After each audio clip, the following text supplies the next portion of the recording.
नमस्कार, मैं हूँ उत्तम मुखर्जी, आपका म्यूजिक इंस्ट्रक्टर।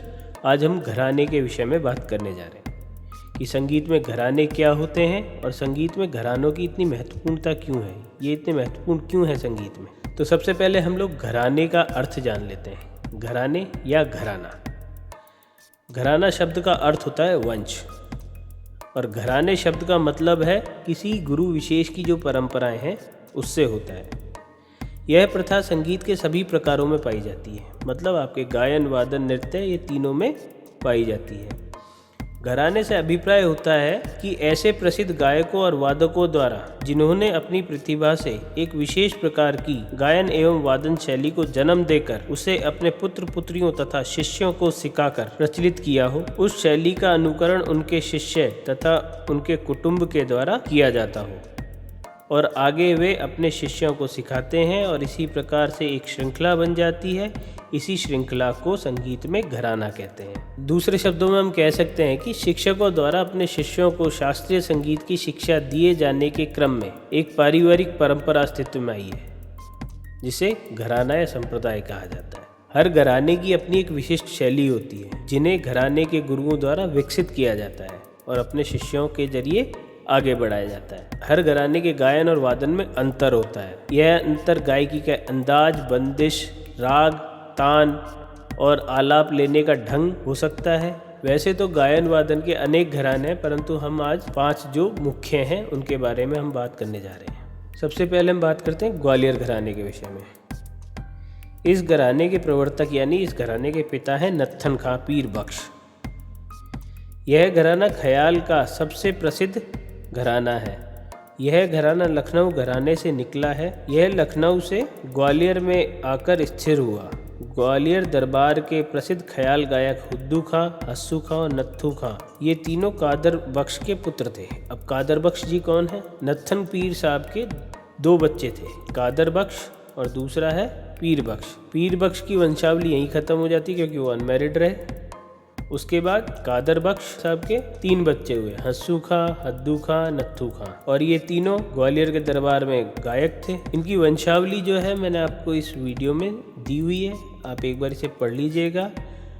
और ग्वालियर घराने के जो प्रमुख गायक रहे हैं वो हैं आपके कृष्णराव शंकर पंडित और दूसरे हैं राजा भैया पुंछ वाले। इस घराने की विशेषता क्या है? इस घराने की विशेषता ये है कि इसमें आरंभिक स्वर आकार में और खुला और बुलंद गाया जाता है। इसमें स्वरों के बढ़ते क्रम व लयकारी पर विशेष ध्यान दिया जाता है। स्वरों की बढ़त धीरे धीरे करने के बाद ताड़ सप्तक के स्वरों पर स्पर्श किया जाता है। ये इस घराने की विशेषता है। दूसरा घराना आता है आपका आगरा घराना। इस घराने के प्रवर्तक तानसेन के दामाद हाजी सुजान साहिब तथा धगदे खुदा बख्श को माना जाता है। धगदे खुदा बख्श ने ग्वालियर के नत्थन पीर बख्श से संगीत की शिक्षा प्राप्त की थी, इसलिए आगरा और ग्वालियर घराने में एक विशेष संबंध पाया जाता है। इस घराने के प्रमुख गायक हैं फयाज खां, विलायत खां, लताफत हुसैन और शराफत हुसैन। इस घराने की विशेषता क्या है? ध्रुपद और धमार। लेकिन ख्याल गायन में भी ध्रुपद, धमार के नोम तोम और लयकारियों का प्रभाव इस घराने में दिखाई देता है। उसके बाद हम बात करते हैं तीसरा घराना जो है किराना घराना। इस घराने के प्रवर्तक हैं अब्दुल करीम खां साहब। इस घराने का नाम किराना क्यों पड़ा? क्योंकि वो किराना जिले के निवासी थे।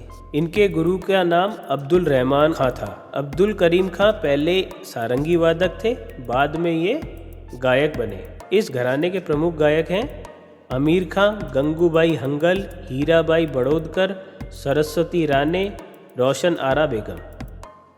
अब इस घराने की विशेषता क्या है? स्वरों का सुरीलापन, विलंबित गायन, स्वरों की बढ़त, आकार में स्वरों का लगाव और आलाप प्रधान गायन, ये इस घराने की विशेषता है। इसके बाद हम बात करते हैं चौथा घराना, जयपुर घराना। इस घराने के प्रवर्तक हैं करामात अली तथा मोहम्मद अली। ये दोनों महाराजा राम सिंह के दरबारी गायक थे।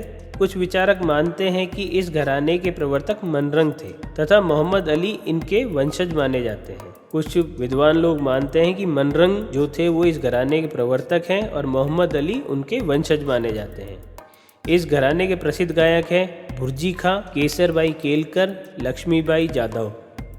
इस घराने की विशेषता क्या है? विलंबित एवं गमकयुक्त ताने, आवाज़ लगाने का अपना ढंग, खुली आवाज़ में गायन तथा स्वर सौंदर्य पर विशेष बल, एक ही सांस में एक से अधिक आवर्तनों की आलापचारी जयपुर घराने का खास लक्षण है। वर्तमान समय में इस घराने का प्रचार महाराष्ट्र में अधिक है। इसके बाद हम बात करते हैं पांचवा घराना, दिल्ली घराना। इस घराने के प्रवर्तक तानरस खां साहब हैं। यह ख्याल गायकी का दिल्ली घराना सबसे प्राचीन घराना है। तानरस खां के पुत्र उमराव खां भी अच्छे गायक थे। इन्होंने इस शैली का प्रचार प्रसार किया। इस घराने के प्रसिद्ध गायक कौन हैं? उस्ताद चांद खां साहब, उस्ताद नसीर अहमद खां। अब बात करते हैं हम इस घराने की विशेषताओं पर। द्रुत लय में तानों का प्रयोग, ताल और लय पर अधिकार, जोड़ तोड़ की तान लेना, सवाल जवाब की तान लेना, दाव पेच की तान, फंदे की तान, उड़ान की तान जैसी विचित्र प्रकार की जटिल तानें दिल्ली घराने की गायकी को दूसरे घरानों से अलग करती है। अब हम लोग समझ सकते हैं कि घराना होता क्या है। घराने में जो गुरुओं ने अपने लिए एक अलग से शैली जो बनाई है कि भाई मैं ताने इस तरीके से लगाऊंगा, मैं जटिल ताने लगाऊंगा, मैं सरल ताने लगाऊंगा, मैं आलाप में ज़्यादा गाऊंगा या मैं गमक में ज़्यादा गाऊंगा। तो ये अलग अलग घरानों की ये पहचान बन गई। जैसे हम दिल्ली घराने की बात करते हैं कि इसमें जटिल तानों का प्रयोग ज़्यादा किया जाता है, और जयपुर घराने में बात करें तो उसमें एक सांस में कई आवर्तनों तक आलापचारी की जाती है। ये जयपुर घराने की विशेषता हो गई। मैं आशा करता हूँ आपको ये समझ में आया होगा। अगर आपको ये समझ में आया तो प्लीज़ मेरे चैनल को लाइक कीजिए, शेयर कीजिए, सब्सक्राइब कीजिए और साथ ही साथ कमेंट करना ना भूलिएगा। धन्यवाद।